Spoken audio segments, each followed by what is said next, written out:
Here we have a 210-year-old document. This is not just any document, but rather the death nail in the coffin to one of history's greatest generals. His abdication, official second abdication, on the 22nd of June, 1815, at the Elysee Palace, printed the same day by the imperial press. Basically, the abdication was a contingent of both the Battle of Waterloo and the eventual siege of Paris that was about to transpire. Let me explain. So,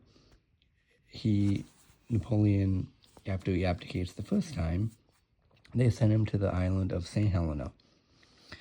But it's right off the coast of France, and believe it or not, he actually escapes, shockingly.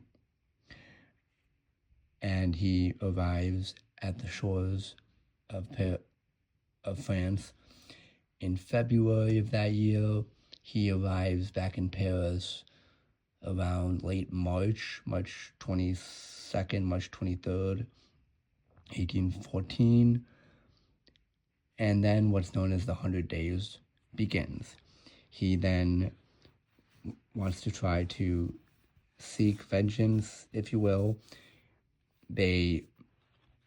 Long story short, they march on Belgium. They meet Wellington at the Battle of Waterloo. We all know how that goes, but for those of you who are unfamiliar with the Napoleonic War, he loses, and pretty badly.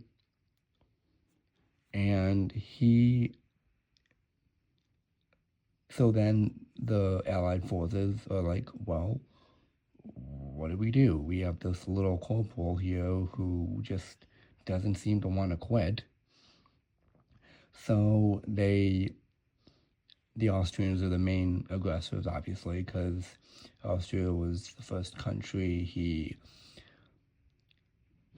made quote-unquote peace with. So they march on Paris from all directions, not just the Prussians, but the Russians, the British,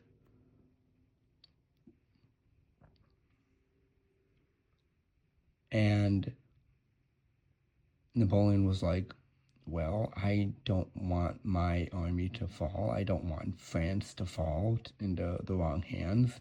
Even if the Bourbons come back, it's better than having France fall into foreign hands.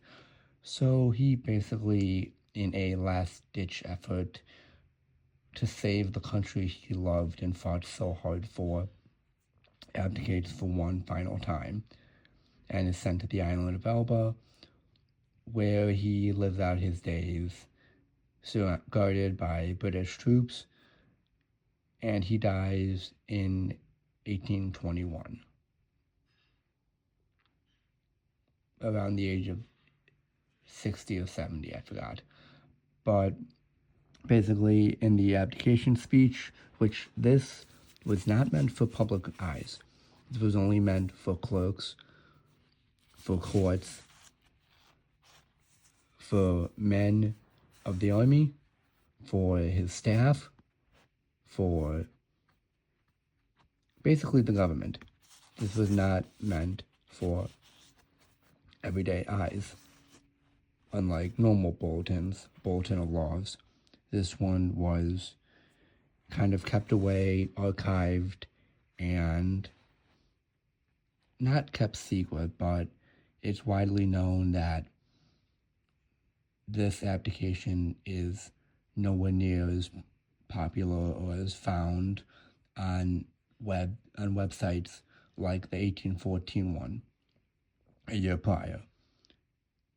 This one is, and because it was actually printed the same day on the palace grounds by the imperial press, it makes it a little bit more interesting in my opinion. So basically the gist of the abdication was, I will have my son Napoleon II become Emperor of the French, even though Napoleon II was like 4. You can't have a 4-year-old running around becoming emperor. That wouldn't work. And basically he was trying to say, hey, fight till the bitter end. I want this resolved. I want a legacy. I want to have an heir. That's why Napoleon II, that's why he says here, my political life is terminated. I proclaim my son Napoleon II, Emperor of the French. Basically trying to salvage any decency he had left, because the country was about to go into civil war and he didn't really want to be seen as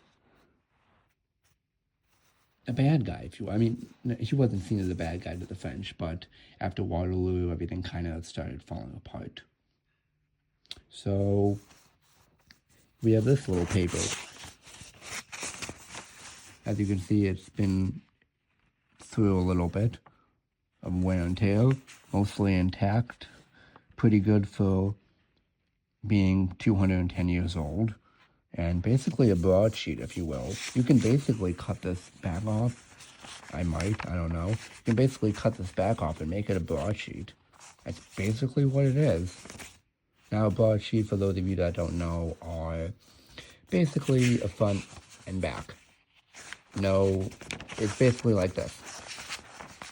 This is, basically a broadsheet. If I were to cut this and just leave this, front, back. Basically, that's what a broadsheet is. There's no interior pages, there's nothing else. And broadsheets were mainly used at the time, and still are, for extras, extraordinary news, important news, stuff like that. So this is basically the death nail in the coffin to one of history's greatest generals and greatest leaders. And by greatest leaders, I'm not saying he was the best, but if I had to rank Napoleon between, I would rank him along the lines of, honestly, like Robert E. Lee, Grant, Washington during the Revolutionary War, Alexander the Great, and those are the people he kind of aspired to be. Alexander the Great, he wanted to be Washington. He wanted to be like Washington, lead his men, and he was loved. He was beloved by his men. They adored him. So this is kind of a neat little snippet, and the fact that it was only printed to government officials and not the public at large. You can see someone even wrote the year, which I don't know why, but it's kind of cool to still have this 210 years later.